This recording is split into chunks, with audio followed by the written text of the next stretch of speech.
Hi guys, welcome to triple locks. இந்த வீட்டில் நம்ம மசாஜ் சோஃபா தான் பார்க்க போகிறோம். நீங்கள் வெளில மசாஜ் சோஃபா அப்படின்னு சொல்லி யாராவது சொல்லியிருந்தாங்கன்னா கண்டிப்பாக இந்த 2 பாயிண்ட்ஸை தவிர வேறு எதுவும் சொல்லியிருக்க மாட்டாங்க. என்னென்ன பாயிண்ட்ஸ்ன்னு கேட்குறீங்களா? தலையிலேருந்து கால் வரைக்கும் இந்த சோஃபா கம்ப்ளீட்டாக மசாஜ் பண்ணிவிடும்.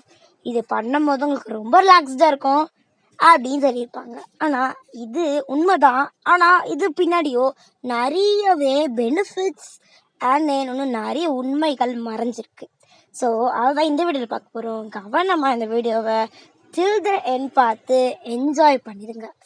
இதில் நிறைய பெனிஃபிட்ஸ் இருக்குது. நான் ஒரு சில பெனிஃபிட்ஸ் சொல்கிறேன். இது ஸ்ட்ரெஸ்ஸை குறைக்கும், நம்ம ஸ்லீப்பிங் குவாலிட்டி அதிகப்படுத்தும். இந்த ட்ரிபிள் லாக்ஸ் எப்படின்னா ஒரு ரிலாக்ஸ் சென்டர் மாதிரி. நீங்கள் அதில் ரிலாக்ஸ் பண்ணிவிட்டு போகும்போது நீங்கள் வீட்டுக்கு போய் தூங்கினீங்கன்னா ரொம்ப ரிலாக்ஸ்டாக ஃபீல் ஆகும். உங்கள் ஸ்ட்ரெஸ்ஸை இது குறைக்கும். ப்ளஸ் இன்னும் நிறைய இருக்குது. இது எந்தெந்த பிளேஸ்லாம் ஸ்பெசிஃபிக்காக பண்ணிவிடுன்னு சொல்கிறேன். இது முக்கியமாக ஹேண்ட் லெக்கில் ஃபீட்டுக்கு ரொம்ப இம்பார்ட்டன்ஸ் கொடுத்து பண்ணும். நெக்ஸ்ட்டு ஹெட்டு அப்புறம் பேக்குக்கு ரோலர் வந்துடும். உங்களுக்கு ரோலரில் ஹீட் வேணும்னு சொன்னால் கூட நாங்கள் வைப்போம். நெக்ஸ்ட் இந்த மசாஜை ரொம்ப என்ஜாய் பண்ணுறதுக்காண்டி நீங்கள் ஏதாவது மியூசிக்கோ இல்லை ஒரு சாங்கோ ப்ளே பண்ண சொன்னீங்கன்னா கூட நாங்கள் உங்களுக்காண்டி ப்ளே பண்ணுவோம். அதை நீங்கள் கேட்டுக்கிட்டே நீங்கள் மசாஜை ரொம்ப என்ஜாய் பண்ணலாம். இன்னுமா நீங்கள் வீட்டை விட்டு கிளம்பல, எல்லாருமே அதுக்கு என்ஜாய் பண்ணுங்க நான் நம்புகிறேன். Thank you guys, bye by.